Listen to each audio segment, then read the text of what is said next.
ദൈവത്തിന് മഹത്വം ഉണ്ടാകട്ടെ. ദൈവത്തിൻ്റെ വചനങ്ങളെ ഇപ്പോൾ എന്നിൽ കൂടി ശ്രദ്ധിക്കുന്ന എൻ്റെ എല്ലാ പ്രിയ സഹോദരങ്ങളെയും എൻ്റെ ദൈവം നിങ്ങളെ ധാരാളമായി അനുഗ്രഹിക്കട്ടെ എന്ന് പ്രാർത്ഥിക്കുകയാണ്. ഞാൻ നിങ്ങൾക്കായി ഷെയർ ചെയ്യുന്ന ഓരോ വീഡിയോകളും നിങ്ങളുടെ ജീവിതത്തിൽ വളരെ അനുഗ്രഹമായിരിക്കട്ടെ എന്ന് ഞാൻ പ്രാർത്ഥിക്കുകയാണ്. ഇന്ന് ഞാൻ നിങ്ങളോട് സംസാരിക്കാൻ ആഗ്രഹിക്കുന്ന ഒരു വേദഭാഗം സങ്കീർത്തന പുസ്തകം അതിൻ്റെ 1-ാം അധ്യായം.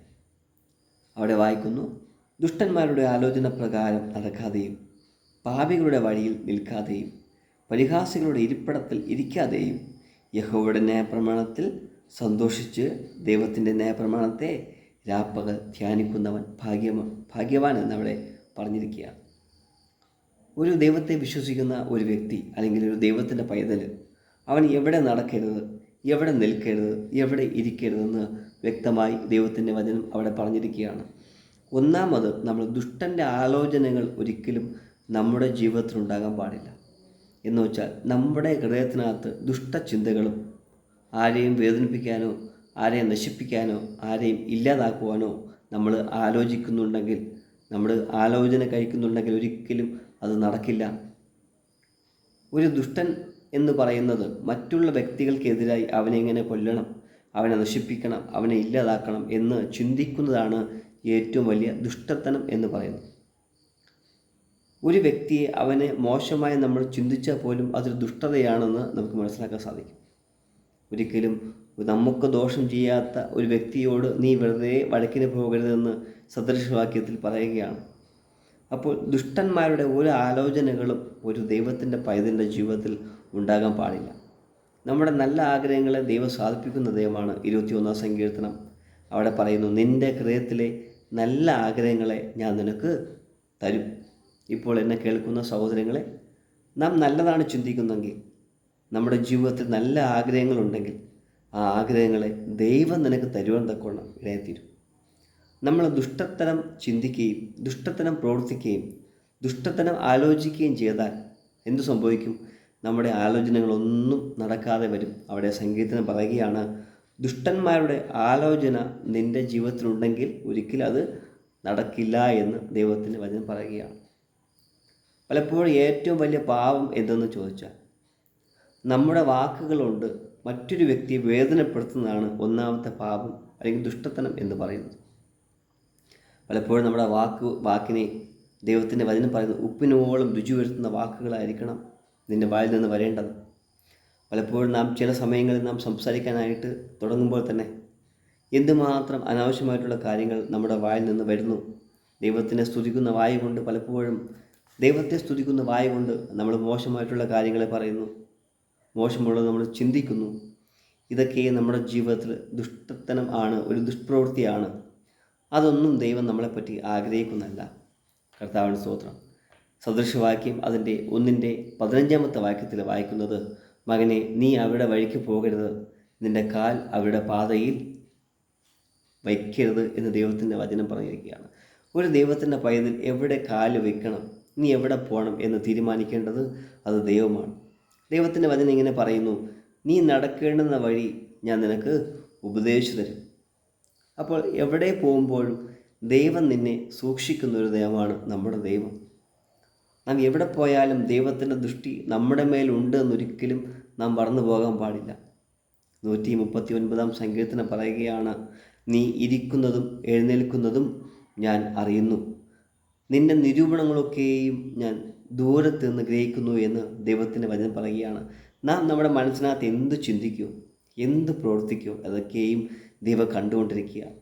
എന്നെ കേൾക്കുന്ന സഹോദരങ്ങളെ, നമ്മുടെ മനസ്സിനകത്തുണ്ടാകുന്ന ഭാരങ്ങളും അല്ലെങ്കിൽ പ്രയാസങ്ങളും അല്ലെങ്കിൽ പ്രതികൂലങ്ങളും അല്ലെങ്കിൽ കഷ്ടതകളും ഇതൊക്കെയും ദൈവം കണ്ടുകൊണ്ടിരിക്കുകയാണ്. സങ്കീർത്തനക്കാരൻ 10-ാം അധ്യായത്തിൽ പറയുകയാണ്: യഹോവേ, നീ ദൂരത്ത് നിൽക്കുന്നത് എന്ത്? കഷ്ടകാലത്ത് നീ മറിഞ്ഞു കളയുന്നതും എന്ത്? ഒരിക്കലും ദൈവം ദൂരത്ത് നിൽക്കുന്ന ദൈവമല്ല, നമ്മുടെ അടുത്ത് തന്നെ ഉണ്ട്. നമ്മുടെ എല്ലാ പ്രവൃത്തികളും ദൈവം കണ്ടുകൊണ്ടിരിക്കുകയാണ്. ഒരിക്കലും ദുഷ്ടത്തരം നമ്മുടെ ജീവിതത്തിലുണ്ടെങ്കിൽ നമ്മുടെ പ്രാർത്ഥനയും നമ്മുടെ പ്രവൃത്തികളൊന്നും അത് ഫലിക്കയില്ല അല്ലെങ്കിൽ നടക്കില്ല എന്നാണ് ദൈവത്തിൻ്റെ വചനം അവിടെ വായിക്കുന്നത്. 2-ാമത്തെ കാര്യം, പാപികളുടെ വഴിയിൽ നീ നിൽക്കാൻ പാടില്ല, നിൽക്കരുത്. ദൈവത്തിന് ഇഷ്ടമില്ലാത്ത വഴി നീ നിൽക്കരുതെന്ന് ദൈവത്തിൻ്റെ വചനം അവിടെ വായിക്കുകയാണ്. മൂന്നാമത്തെ കാര്യം പറയുന്നു, പരിഹാസികളുടെ ഇരിപ്പിടത്തിൽ ഇരിക്കരുത്. ദൈവത്തിൻ്റെ വചനം ഇങ്ങനെ പറയുകയാണ്, 2-3 പേർ എൻ്റെ നാമത്തിൽ എവിടെ കൂടിയാലും അവിടെ നടുവിൽ ഞാനുണ്ട്. ഇവിടെ വായിക്കുന്നു, പരിഹസിക്കുന്ന ഒരു കൂട്ടം ആൾക്കാരുടെ ഇടയിൽ നീ ചെന്നിരുന്ന് മറ്റുള്ളവർ പരിഹസിക്കുന്നതിൻ്റെ കൂട്ടത്തിൽ നീയും പോയിരുന്ന് നിൻ്റെ വാക്കുകൾ കൊണ്ടും മറ്റുള്ളവരെ പരിഹസിക്കുവാൻ ഒരിക്കലും ഇടവരരുത്.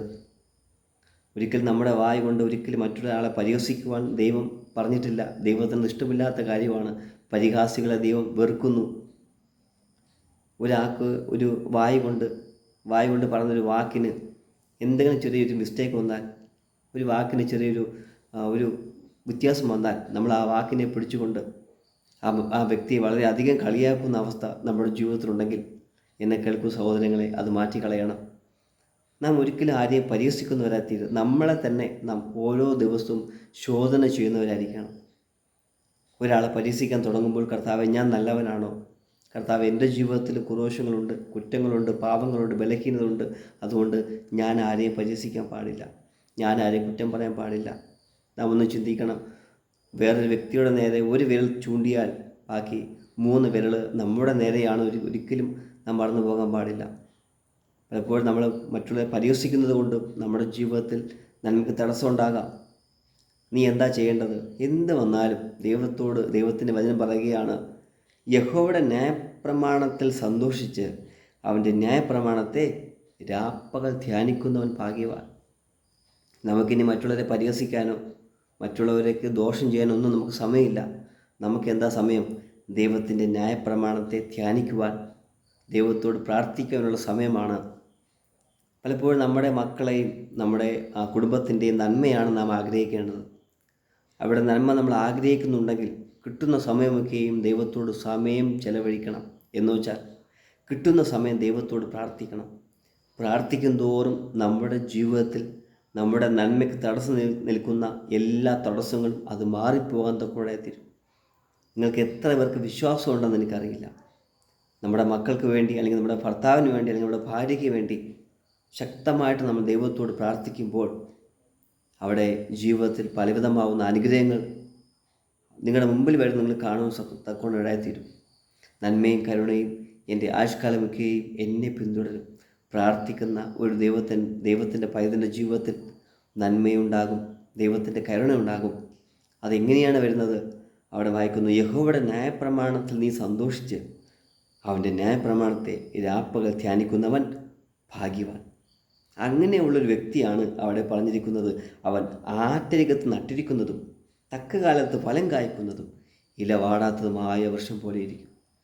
ചില ആൾക്കാർ പറയും, നീ ഇത്രയും നാൾ എന്ത് നേടി, ദൈവത്തെ വിശ്വസിച്ചിട്ട് എന്ത് നേടിയെന്ന് പറയുന്നവരുടെ നടുവിൽ അപ്പോഴാണ് ദൈവം നിനക്ക് പ്രവർത്തിക്കാൻ പോണത്. അവൻ കർത്താവിൻ്റെ വചനം പറയുന്നു, തക്ക കാലത്ത് ഫലം കായ്ക്കുന്നതും ഇല വാടാത്തതുമായ വൃക്ഷം പോലെ ഇരിക്കും.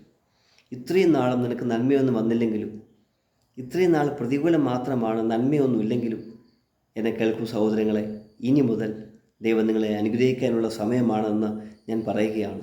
എത്ര പേര് വിശ്വസിക്കുന്നവർക്ക് ദൈവത്തിൻ്റെ മഹത്വം കാണും എന്ന് ദൈവത്തിൻ്റെ വചനം പറയുകയാണ്.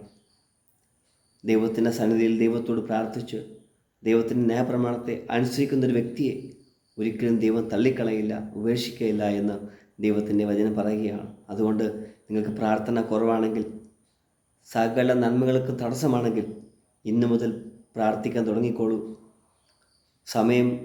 അതിനുവേണ്ടി സമയം നമ്മൾ കണ്ടുപിടിച്ച് ദൈവത്തോട് പ്രാർത്ഥിക്കാൻ തയ്യാറാണെങ്കിൽ, ഇന്നു മുതൽ നാം പ്രാർത്ഥിക്കുന്ന പല വിഷയങ്ങൾക്കും ദൈവം നിങ്ങൾക്ക് മറുപടി തരുമെന്ന് പൂർണ്ണമായി ഞാൻ നിങ്ങളോട് പറയുകയാണ്. അവിടെ എൻ്റെ 6-ാമത്തെ വാക്യം വായിക്കുന്നു, യഹോവ നീതിമാന്മാരുടെ വഴി അറിയുന്നു, ദുഷ്ടന്മാരുടെ വഴിയോ നാശകരമാകുന്നു. നാം നീതി പ്രവർത്തിക്കുന്നെങ്കിൽ നമ്മുടെ വഴിയെ ദൈവം ശുഭമാക്കി ദൈവം നമ്മളെ അനുഗ്രഹിക്കും. എന്നാൽ ദുഷ്ടത്തനം ചെയ്യുന്നവരോ അവൻ്റെ വഴി നാശകരമാകുന്നു എന്ന് ദൈവത്തിൻ്റെ വചനം പറയുന്നു. ഈ വചനങ്ങളാൽ ദൈവം നിങ്ങളേവരെയും അനുഗ്രഹിക്കട്ടെ, സഹായിക്കട്ടെ. ആമേൻ.